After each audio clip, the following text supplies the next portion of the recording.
Greetings everyone, peace to you all. Welcome to another episode of Praiseworthy Reviews, where we go through video games to see if they are excellent and commendable. Today we'll be reviewing Ori and the Will of the Wisps, a platforming Metroidvania developed by Moon Studios. As an expansive sequel to Ori and the Blind Forest, we will see if the game surpasses the original. As usual, we will be evaluating the game based on 5 criteria: fun factor, educational value, cultural value, spiritual value, and cost. For context, prior to this review, I have played Ori and the Blind Forest, and I finished the game to the credits. So without further ado, let's jump in.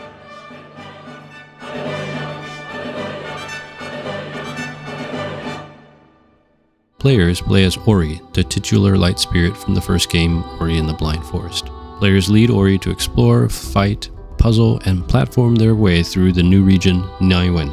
Exploration is a major part of 2D Metroidvanias, and the Will of the Wisps is no exception. There are many hidden areas that reward life and energy cells, spirit light, as well as shards and shard slots.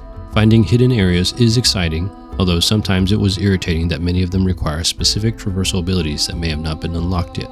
One aspect of exploration that was less entertaining was how the game doesn't really tell you where to go, and how sometimes it's unclear if your progress is being impeded by a difficult platforming sequence, or if your progress is locked due to a missing Metroidvania traversal ability. Progression occurs through the unlocking of said traversal abilities in the typical Metroidvania fashion, although the shard system and skills also slowly increase Ori's power. The shard system generally works well, and there are a good selection of shards, although I think some shards are strictly better than others, which is a shame. However, one thing that was discouraging was that since I played on hard, there was often a dearth of spirit light, even with me doing a lot of the side content and prioritizing shards that generate spirit light. As a result, even at the end of the game, there were still many combat skills that I did not possess, and therefore am not really able to comment on. This suggests that the game expects you to grind to gain most skills, which is disappointing. Combat has been revamped and is improved with many new combat abilities, but it doesn't feel good, even with the new melee-focused system. The timing of enemies and attacks often feels awkward, particularly in boss fights. On hard, many bosses feel like damaged sponges instead of skill tests. Chase sequences return as precursors to boss fights, some of which can be fun, while others can be quite frustrating due to the trial and error nature. Stealth sequences also return, but there are very few, which is a shame because I enjoyed those in the first game. There are many complex puzzles which I will discuss more in educational value. Platforming is a core gameplay element of Will of the Wisps. Ori must wall jump, double jump, dash, and glide through Naiwen in order to rescue his friend Ku. Bash, what I consider the distinctive platforming mechanic of the Ori series, returns in this game. Bashing through both projectiles and enemies themselves can be quite satisfying and give Ori a unique movement rhythm that is quite different from more humanoid protagonists. However, some of the platforming challenges are so difficult that sometimes they can feel unfun.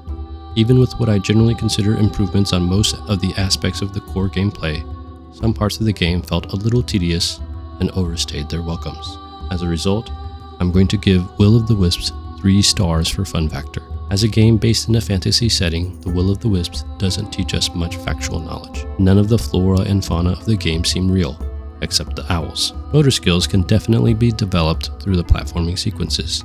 There are many sequences that require precision movements and timing, or else Ori will perish and have to restart. Most of the time this feels like helpful challenges, but a few are so difficult they feel almost punishing. Similarly, the combat shrines provide good combat challenges as well. While not a speedrunner, the spirit trial runs are also a good way to practice moving in specific ways while competing with ghostly competitors, which will help you see the routes and traversal methods of other players. Puzzles that were connected to platforming were challenging but fair, whereas some of the puzzles that are meant to be more logical are not really that obvious. Many times it feels that the game doesn't give you quite enough guidance as far as what you are supposed to be noticing or thinking about.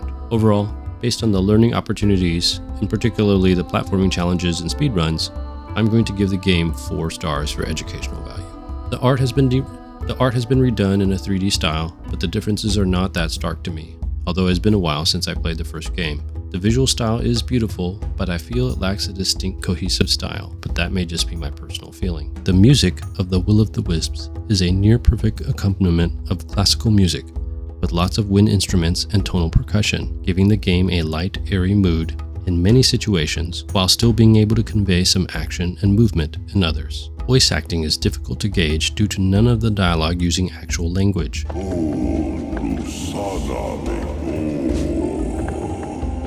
The non-words are sufficient to convey the feeling of the dialogue, but there seems to be little nuance. I guess I would have preferred actual voice acting. I have mixed feelings about the narrative. I know many have expressed dislike of the ending, but for me, it's not so much the ending that is the problem, but two other aspects. First, some story elements feel disconnected or very generic, like the source of corruption and decay. The plot is thin and underdeveloped. Secondly, the character development is not well done for Ku, the residents of Wellspring Glade, or guardians like Qualak and Bar. Naru and Gumo also seem underutilized. As a result, the story doesn't come out as emotionally impactful as the first game, which is disappointing. Despite the generally good reviews of The Will of the Wisps, it did not win any of the big Game of the Year awards that I could see, but it did collect a number of smaller awards. According to VG Insights, at time of recording, it's estimated that about 4 million copies have been sold on Steam. The developer Moon Studios has suggested that there will not be another Ori game for many years, perhaps even a decade. Overall, based on its artistic value and its cultural impact, I'm going to assign Ori and the Will of the Wisps 3 stars for cultural value. There is generally little to no negative content. There is no substance abuse, nudity, sexual content, or vulgar language. Even the violence is fantasy and not graphic, with only bosses being even remotely scary. It's possible that some sensitive parents may have concerns with the animistic setting, but I think overall it's pretty harmless. As far as positive content is concerned, I think there are positive portrayals of adopted families, acceptance of others, and overcoming disabilities. The Will of the Wisps is rated E for everyone, and is generally appropriate for all ages. For a game that is animistic, the themes of the game are surprisingly biblical. For more analysis on the themes of the game, check out my biblical themes video for Ori and the Will of the Wisps. Overall, I'm going to give the game 5 stars for spiritual value. In terms of cost, the Will of the Wisps is generally excellent value. For the time poor, the main story took me approximately 20 hours, with me doing most of the side content as it came up. For the time rich, there's probably another 5 hours or so of content that I did not complete, including some of the side quests, spiritual runs, and hidden resources. Ori and the Will of the Wisps retails for $29.99 USD and can regularly be found for about 80% off, which is very good value. Overall, based on content value, narrative accessibility, and asking price, I'm going to give the Will of the Wisps 5 stars for cost. As far as gameplay is concerned, Ori and the Will of the Wisps did everything the original did, but better, like a good sequel should. So you would think that I should have been satisfied with the result. Despite this, the narrative of the game seems to be less well executed as a whole, in my opinion. Given the ratings on Steam, I think many people were happy with the game. For me personally, I found that the game was not nearly as emotionally impactful as the first one, and all the interesting gameplay, like the chase sequences, were not as interesting as they were the first time around. Despite being an excellent sequel, I kept waiting to be wowed, but instead I found myself slowly losing the will to finish the game. Based on the criteria discussed in the video, I subjectively assign Ori and the Will of the Wisps the rating of sales election. That's all I have for you in this video.